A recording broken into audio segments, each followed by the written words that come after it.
गुरु प्यारी साध संगत जी, राधा स्वामी जी।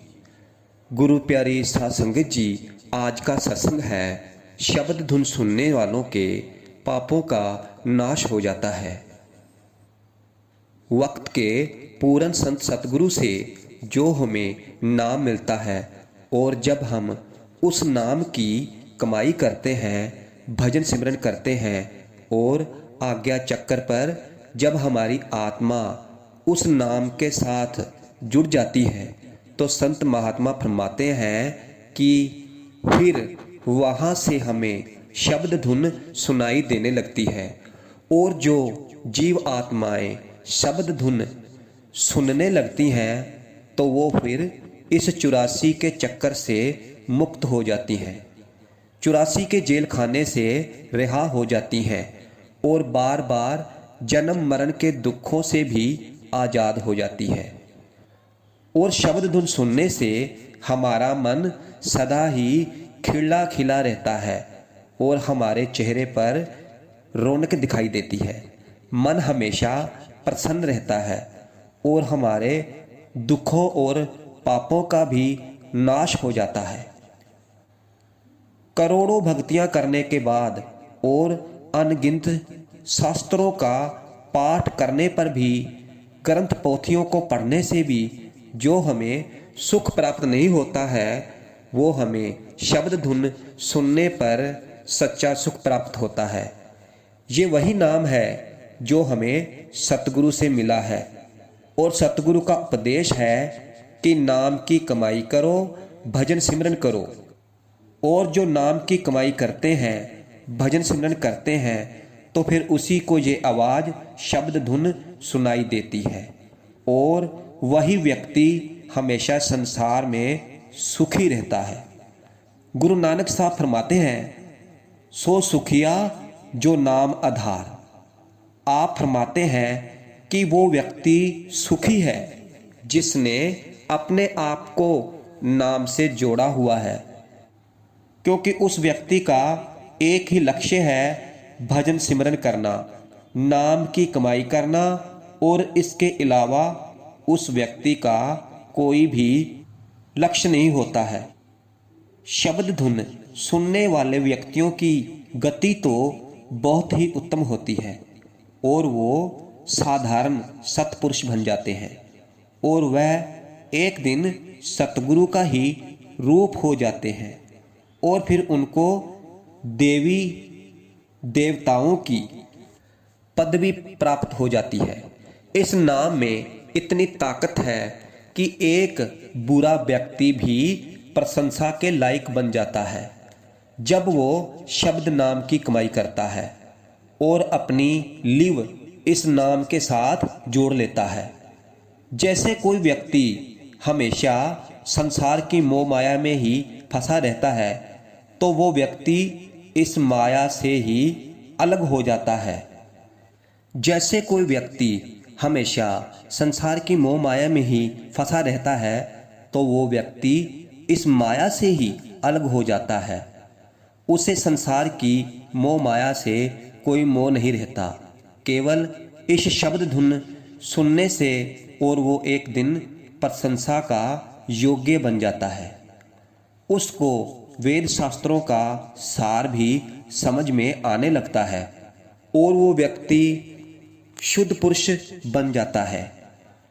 जो व्यक्ति शब्द धुन सुनने लग जाता है तो फिर गुरु अमरदास जी फरमाते हैं, नाम रति परमहंस बैरागी निज घर ताड़ी लाई है। आप फरमाते हैं कि जिन व्यक्तियों की लिव इस नाम के साथ जुड़ जाती है, उनकी आत्मा नाम के साथ जुड़ जाती है। फिर वो लोग चलते फिरते, उठते बैठते, सोते जागते, यानी हर समय नाम भक्ति में ही लगे रहते हैं और फिर उनको घर बैठे ही सच्चे त्यागियों और पूर्ण संतों की उपाधि प्राप्त हो जाती है। और हमारे इन सारे दुखों का कारण क्या है?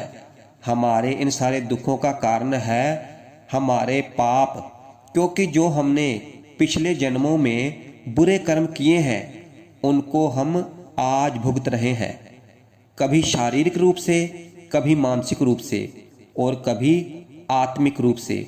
और इन बुरे कर्मों के कारण ही हमारी आत्मा का मिलाप परमात्मा से नहीं हो पाता है और हम फिर इस 84 में फंसे रहते हैं, बार बार जन्म लेते हैं, बार बार मरते हैं, बस इसी चक्कर में उलझे रहते हैं और हमारी आत्मा कभी मोक्ष को प्राप्त नहीं कर पाती। यहाँ गुरु अर्जन देव जी फरमाते हैं, कई जन्म भय कीट पतंगा, कई जन्म गजमीन करंगा, कई जन्म पंखी सर्प होयो, कई जन्म है वर्तीत जोयो, मिल जगदीश की बरिया, चिरंग काल जे दे संजरिया।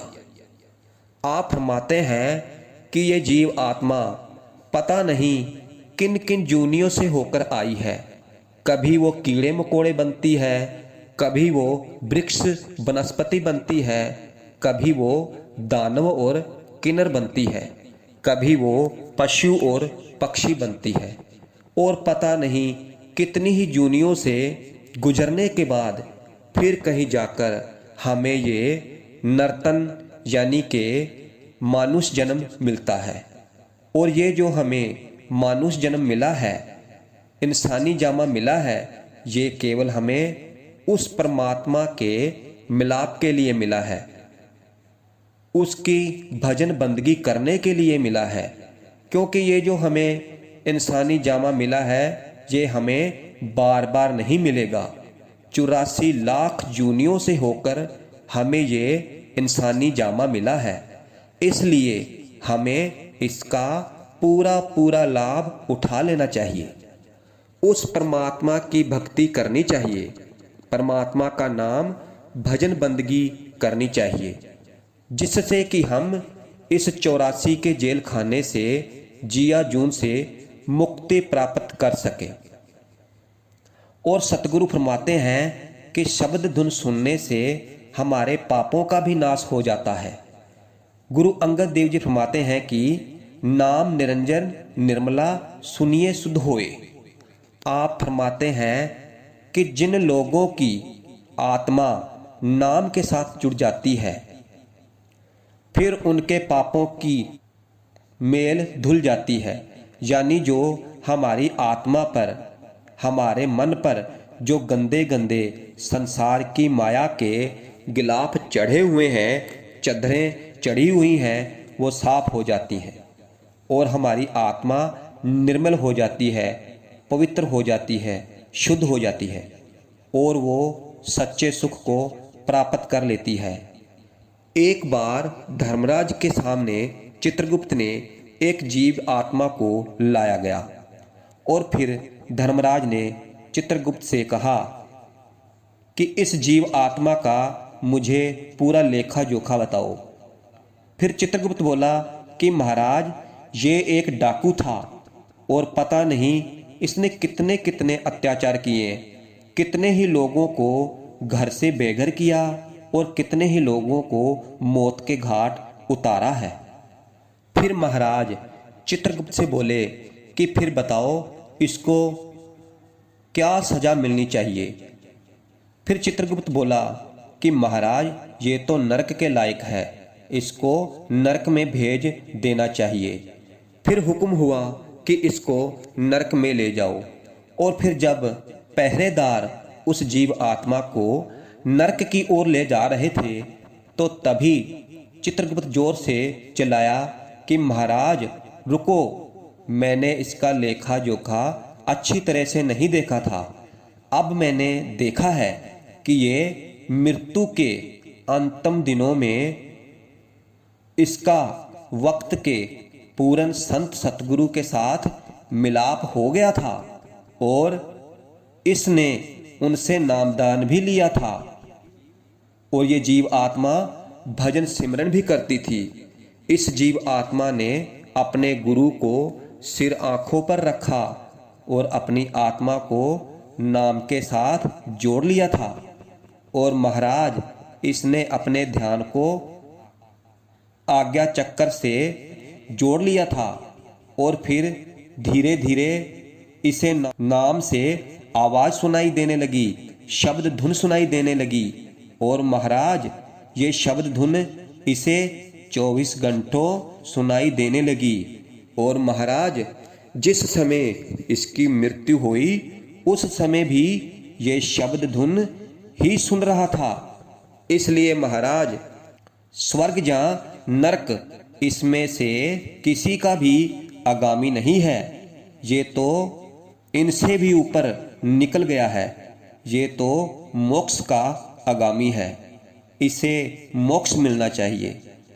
इसलिए कहते हैं कि जो सतगुरु के नाम से अपनी लिव जोड़ लेता है, अपनी आत्मा को जोड़ लेता है और जिसे वो शब्द धुन सुनाई देने लग जाती है, तो फिर उस जीव आत्मा के सारे पाप धुल जाते हैं। फिर धर्मराज ने कहा, इस जीव आत्मा को मोक्ष मिलना चाहिए। तो इस तरह से वो जीव आत्मा जो नरक की आगामी थी, शब्द धुन सुनने के कारण, गुरु की आज्ञा का पालन करने के कारण 84 के जिया जून के दुखों से मुक्ति प्राप्त कर गई। तो साध संगत जी, इस तरह शब्द धुन सुनने वालों के पापों का नाश हो जाता है और वो मोक्ष प्राप्त कर लेते हैं।